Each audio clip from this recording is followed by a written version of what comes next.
सभी की पूजा हो गई है पुरुषोत्तम भगवान की। अब आरती की तैयारी होगी और सब मिलके आरती करेंगे। उसके बाद खेत और खेलेंगे।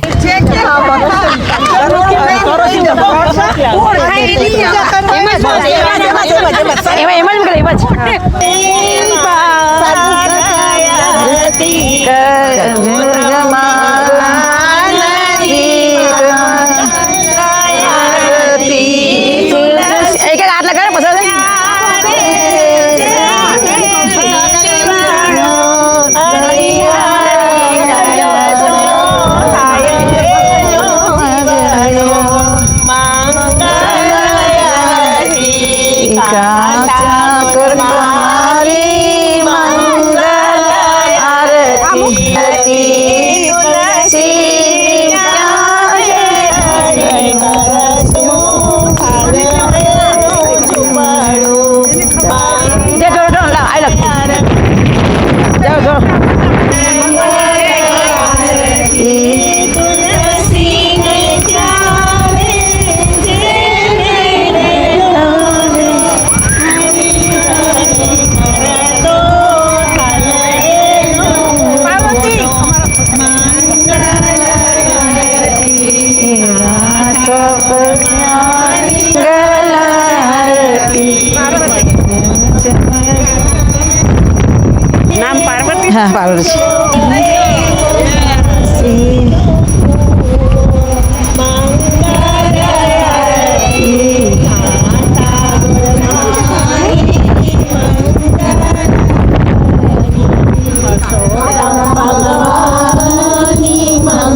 સંભવમ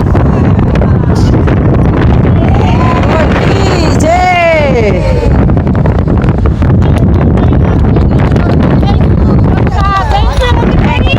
थैंक यू.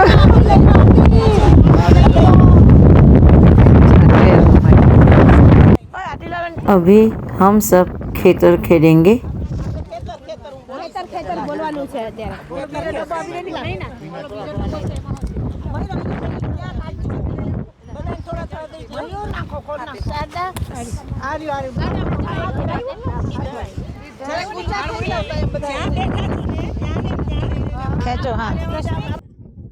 सभी ने जव ले लिया और अपने अपने जगह पे खेतर खेलेंगे.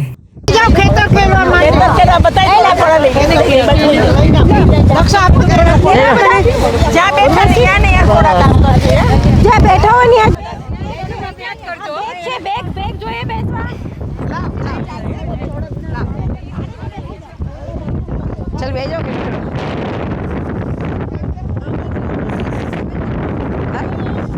એનો પતા ઓલું હાથે મિક્સ દો એનો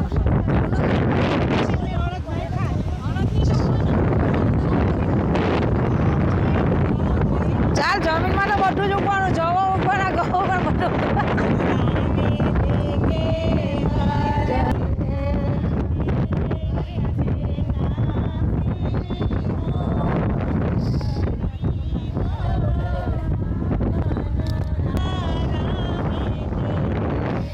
Ini sih lo.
Jor jor.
આવીને મારી મતકી ફોરે શ્યામ આવીને મારી મતકી ફોરે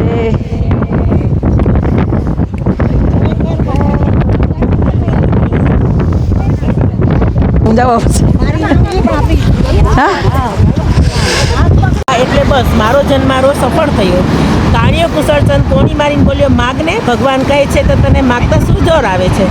ભગવાન સામું જોઈને બોલ્યા, ભગવાન આપનાથી અન્યાય થાય છે. મારા મિત્રએ એક વરદાન આપ્યું તે તો ઠીક, પણ મને તમારે 3 વરદાન આપવા જોઈએ. કેમ ભાઈ 3? હસીને ભગવાને પૂછ્યું. ભોળાશંકર એકલો જીવ છે એટલે અને એક વરદાન બસ છે, પણ અમે તો ઘરના 3 જણા છીએ, હું, મારી પત્ની અને પુત્ર. મને જે મળે તે અમે 3 જણા વેચીને ખાઈએ છીએ. તમે જ કહો, એક વરદાન 3 જણાથી સી રીતે વેચીએ? કાણિયાની બુદ્ધિ ઉપર ભગવાન હસી પડ્યા. તે બોલ્યા, ભાઈ તું રાજી રહે, હું તને 3 વરદાન આપું છું. તમે 3 જણ એક વાર જે માગશો તે મળશે, બસ.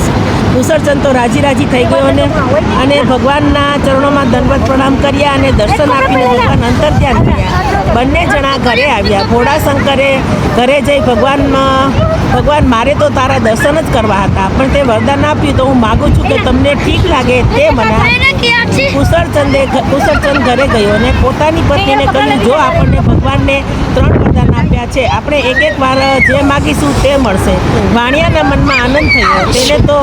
તેને તેનો કાણો પતિ ગમતો નહોતો અને પોતે ભીને વાને હતી. એક વેળા તેનો પતિ બહારગામ ગયો એટલે તેને ઘીનો દીવો કરી ભગવાનને પ્રાર્થના કરી, હે પ્રભુ, તમે વરદાન માગવા કહ્યું હોય તો આજે હું માગું છું કે મને રૂપ આપો. ઘડીક વારમાં કાળી કદરૂપી વાણિયાનો રૂપનો અંબાર બની ગઈ. વાણિયાના હરખનો પાર ન રહ્યો.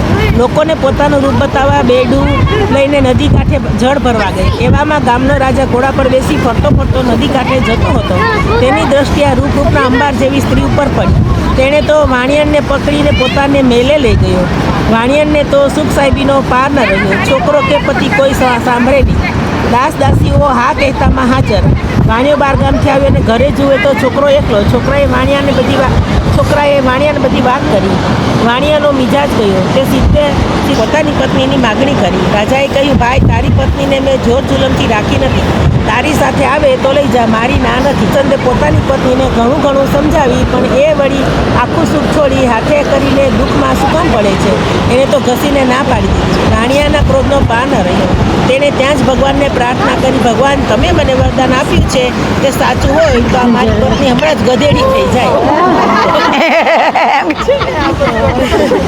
રાણી બનેલી વાણિયા તો ઘડીકમાં ગધેડી થઈ. રાજમહેલમાં ભૂખવા લાગી.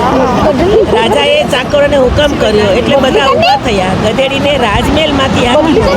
વાણિયો તો ગધેડીને દોરડું બાંધીને દોરીને ઘરે લઈ આવ્યો. તેણે પોતાના દીકરાને કહ્યું, ભાઈ, જો આ તારી માં રાણી થઈ બેઠી હતી, તેને મારા વરદાનથી ગધેડી બનાવીને અહીં લઈ આવ્યો છું. છોકરાની આંખમાં આંસુ આવી ગયા. મા વિના તેના જીવને સુખ નહોતું. ગમે તેવી પણ પોતાની માં ક્યાં. છોકરાએ ભગવાનના આગળ પ્રાર્થના કરી કે પ્રભુ, પહેલાં જેવી મારી માં હતી તેવી માં કરી દીધું. એટલું વરદાન માગ્યું. છોકરાએ વરદાન માગ્યું ત્યાં તો ઘડીકમાં તેની માં ગધેડીમાંથી પાછી વાણિયણ બની ગઈ. કુશળતા કામના 3 વરદાન માગ્યા પણ 3 પોકટ થઈ ગયા.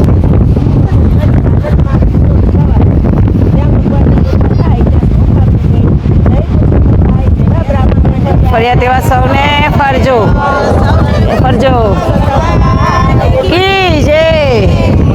जय माता जी, जय श्री कृष्ण। अभी तीसरा भाग बाकी है।